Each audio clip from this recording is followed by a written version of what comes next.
ఇదంతా మొత్తం 800 కాదు, లైన్ చేసి 800 చేస్తారా?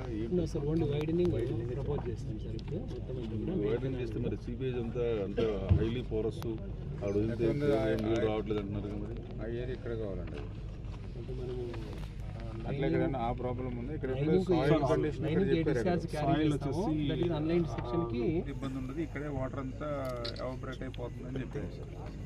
అది ఒకసారి ఇప్పుడు ఏఎన్జీ గారు చెప్పినట్టు ఒకసారి క్లారిటీ. ఎవ్రీ టైం మనం నీళ్ళు ఇస్తామంటున్నాం సార్, తీసుకొస్తున్నారు. ఇక్కడ ఎంత వస్తుంది అని అంటే అక్కడ ఏదో 100లో చెప్తున్నారు, ఇక్కడేమో 10లో చెప్తున్నారు.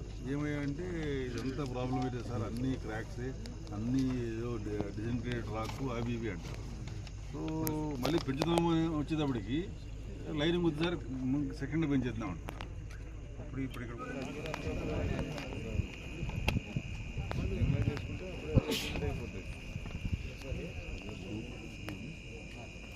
జనరల్గా అంటే ఇంట్లో పెట్టుకోవాలి. తప్పే నన్ను అడిగితే 800 అది 800 అనుకోండి. ఇది 800 కాకుండా 1200 పడుతుంది. వచ్చి నష్టం పర్మనెంట్ వర్క్ కదా, పొద్దున చేస్తే మళ్ళీ ఇది చేస్తే ఎన్ని భద్రపడ్డాం నమ్మకే కదా. అవుట్లెట్ పెట్టుకుంటే నష్టం పర్మనెంట్ స్ట్రక్చర్ కదా, నేరగా పెట్టుకోవాల్సిన అవసరం లేదు.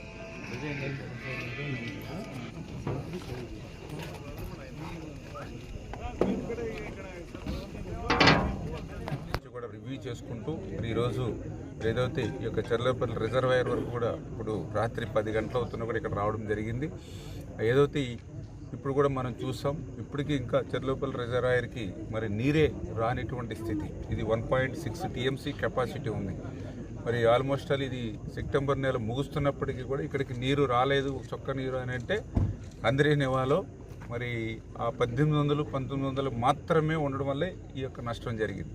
అదే చంద్రబాబు నాయుడు గారు అనుకున్నట్లుగా 1924లో మన ప్రభుత్వం ఉండుంటే ఆ 3850 క్యూసెక్కుల మోటార్లు మనం ఉపయోగించుకుని ఉండేవాళ్ళం. ఈరోజు ఈ చర్లపల్లి రిజర్వాయర్ కలకల్లాడుతూ ఉండేది. అంటే కళ్ళెదరే తెలుగుదేశం ప్రభుత్వానికి, వైఎస్ఆర్సీపీ ప్రభుత్వానికి జరిగినటువంటి నష్టం ఏంటనేది మన కళ్ళెదరే కనిపిస్తూ ఉంది.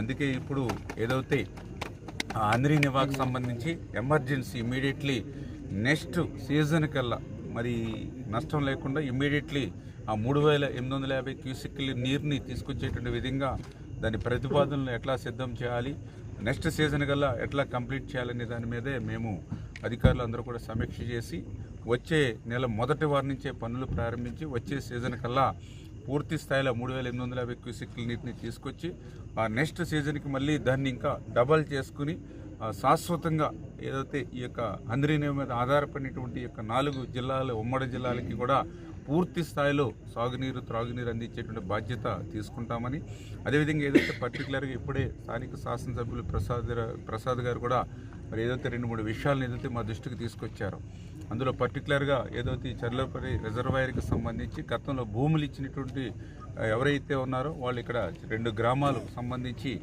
ఈ యొక్క రిజర్వాయర్ వల్ల సీపేజ్ వల్ల ఒక 140 కుటుంబాలు వాళ్ళు నిరాశ్రయులవుతున్నటువంటి పరిస్థితుల్లో గత తెలుగుదేశం ప్రభుత్వంలో ముఖ్యమంత్రి చంద్రబాబు నాయుడు గారి దృష్టికి తీసుకొచ్చినప్పుడు R&Rలో కవర్ అవ్వకపోయినా మానవత్వంతో ఆయన ఇమ్మీడియట్లీ అప్పుడు కలెక్టర్ తోటి కానీ ఇతరత్ర